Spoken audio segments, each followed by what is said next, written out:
I can't believe she's gonna actually do this to herself. I feel like we should call my dad because I'm scared.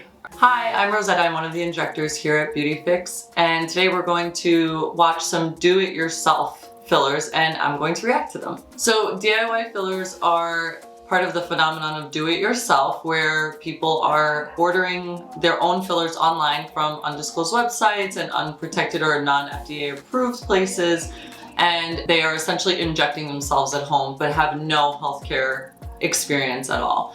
The dangerous parts of that is there's no way of knowing what the ingredients are, if the products are expired, if the placement is correct. There are vessels and arteries in the face that you need to be aware of, and anatomy that matters. There's a lot of really concerning adverse reactions that can be mediated when a healthcare provider is present. But if you're home and you're not a healthcare provider, it can be really dangerous. Okay, so now we're gonna watch the videos. Welcome back to another facial contouring video where I'm going to be using hyaluronic acid filler on my face. I am so glad you guys are here. This is DIY Beauty Lab, where I try out the latest in anti-aging and beauty treatments from home. So if you like to save money and you love to know about all the latest trends and treatments that are out, saving money. Don't be penny wise and pound foolish, friends. And also, I'm scared.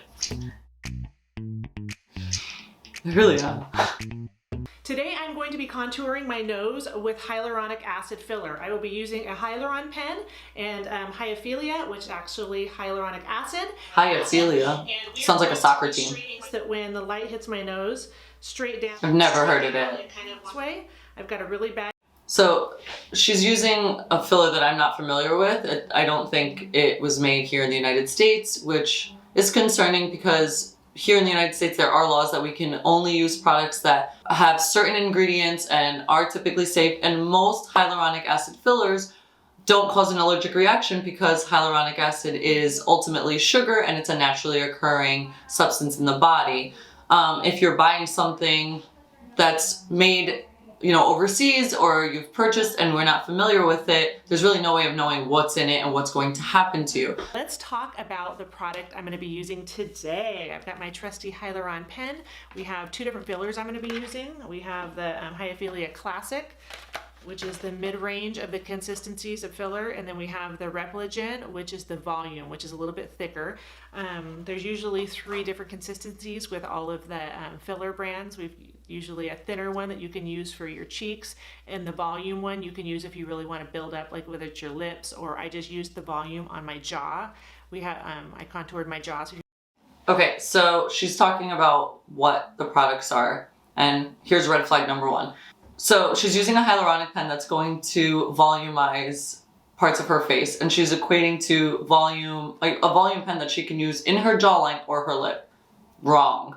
Your lips and your jawline don't feel the same, so you certainly shouldn't be using the same hyaluronic acid pen in those areas. When you're using a hyaluronic acid pen, it has sort of a mechanism in it that forces the hyaluronic acid into the tissue, which means that under your tissue lies your arteries and your vessels. So as it's forcing its way through your tissue, it's forcing its way through your vasculature. Big problem. Essentially, when somebody injects filler with a needle into your skin, it can directly penetrate an artery or a vein, and that's when it is dangerous. With this, a hyaluron pen is just like what diabetics use to inject insulin. So here she's talking about using a hyaluron pen over a syringe, as the syringe, there's a risk of penetrating a vessel and artery, which is true. However, because we use a syringe and we use the proper technique and have been trained properly, we know the correct plane that the filler should be injected in, and we usually aspirate in most areas of the face that allow to see if there's any sort of flashback that would tell us if we were in an artery and a vein. So it's a lot safer to be in the correct plane, using the right technique and the aspiration. So it's almost like a triple check to be sure that you're injecting the product in the right place where it should be. Whereas a hyaluron pen, as she's saying, it just disperses everywhere, which can be kind of messy. It'd be like spilling a couple over this table. So I have a really bad deviated septum. I've actually had 2 nose surgeries, one when I was 22 and then one about 5 years ago. And I had a really, really crooked nose, and they tried their best to fix it. And they did a decent job. It's not super bad, but let me show you. So you'll notice when I put my head down, once the light hits my nose, you can really kind of see the crookedness of it. So I have less volume on this side, right here, and then right here on the tip. So she clearly has a deviated septum. Her nose is definitely crooked. It curves from one side more to the other. The issue is, yes, nose filler can correct asymmetries in the nose. However, it is not indicated to have filler placed in your nose if you've had any kind of surgical intervention. Just because of the moving of vasculature during the surgery can cause landmarks to be askew, which can put the patient at risk for vascular occlusion and other adverse reactions. So we don't recommend nose filler if you've ever had any sort of surgery prior. I can't believe she's gonna actually do this, seriously. I feel like we should call my dad because I'm scared. I can get started. So let's talk about the hyaluron pen. You'll notice that there are lines that are all down the side here. These are to kind of help you know how much to put in. I go off of feeling, and I also, it just depends on my skin, and I always like to start low and then build up. We never go off of feeling, friends. All right, so I just pretty much like to just feel my nose and kind of feel where there needs to be a little more volume. So that my bone to my nose ends right there, and then this is where there's not as much volume. So I'm gonna go ahead and feel like, okay, there's the bone, so I'm gonna go right above it. Oh, that one worked. Okay, okay. I like to hold it there for just a second, kind of let the product sink in. Now, it's just sitting on her face. Oh my God. God. Product loss. But the positive thing is that there's... I'm terrified. So here's the biggest issue. One of your main facial arteries runs along the bridge of your nose, which is exactly where my friend here decided to just shoot herself in the face. So feeling over a bony structure is never a good indicator of where your filler should go, because how things feel and what's actually there are totally different. So she may feel like, oh, there's a ton of cartilage right here, I can place it right here. And she can be placing that pen right over an artery. You can overwhelm the face with too much product, which can lead to an asymmetrical look. It can be unesthetically pleasing, or worse off, it can overwhelm that vasculature in that area, which can lead to vascular occlusion. So you don't want to put so much product in an area that it leads to compression, where you're almost pressing down the veins and the arteries around that area with so much product. The nose is a small, in most areas, is a small brim. There's only so much product it can really handle. So if you're just going off of how it feels, your skin kind of all feels the same. So you don't know if you're injecting on top of bone, on cartilage, what's going on there. And it's not safe to just kind of blindly inject your face. So I'm just kind of going off of feeling, and I just did 3 cranks. So she's cranking this pen, and there's really no way of knowing how much product she's placing in a certain area, and that is paramount in safety. You don't want to overwhelm any part of the face when you're filling with a certain amount of filler. So slow and steady wins the race is usually a good kind of way to go.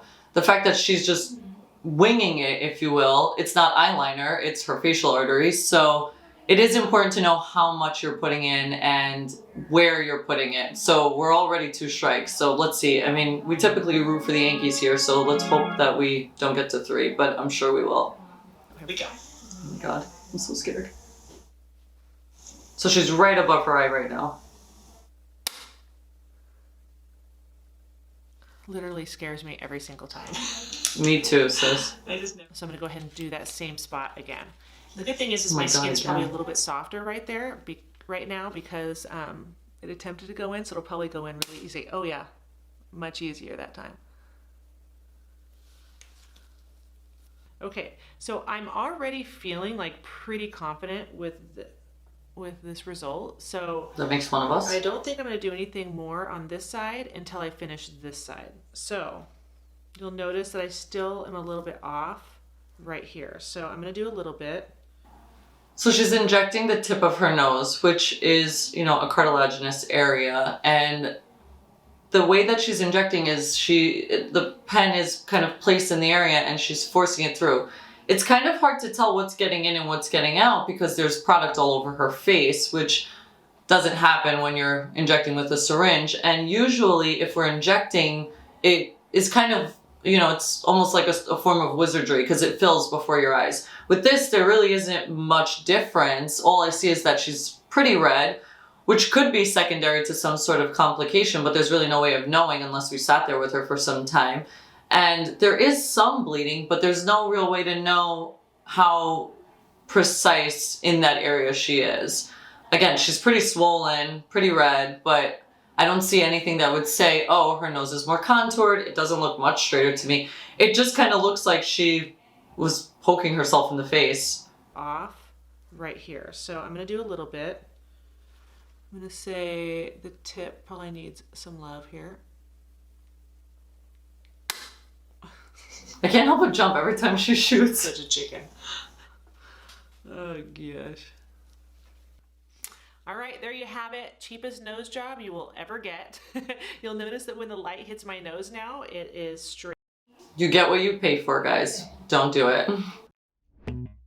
So we're at a day 2 point, and she's got a ton of makeup on, so it's kind of hard to tell if she's red, if there's any sort of discoloration.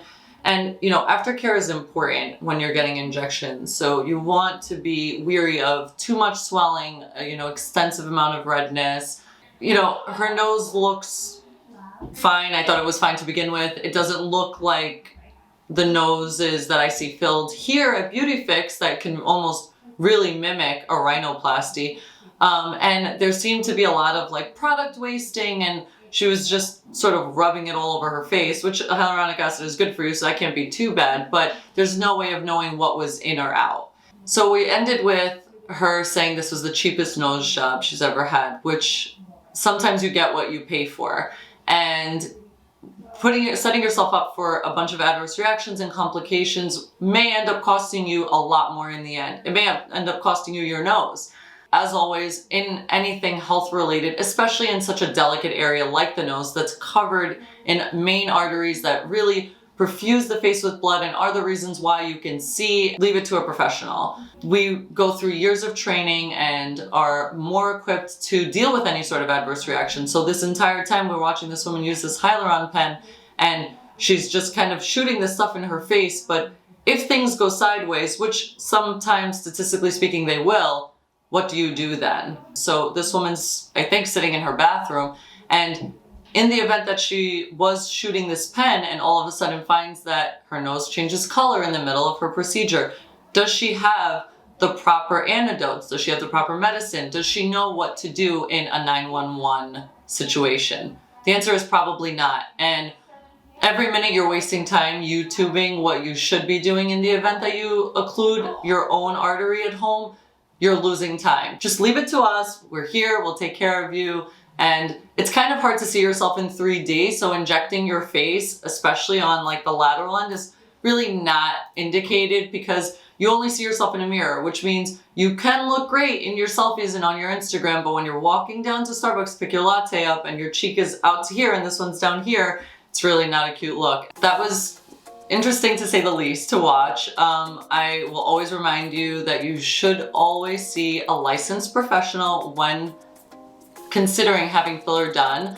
Thanks so much for watching my reaction video. If you're interested in knowing anything else about filler, please subscribe to this channel or come into BeautyFix for a free consultation. We're happy to help. We'll set you up with a beauty plan or answer any other questions you have. But when it comes to do-it-yourself fillers, please leave it to us professionals.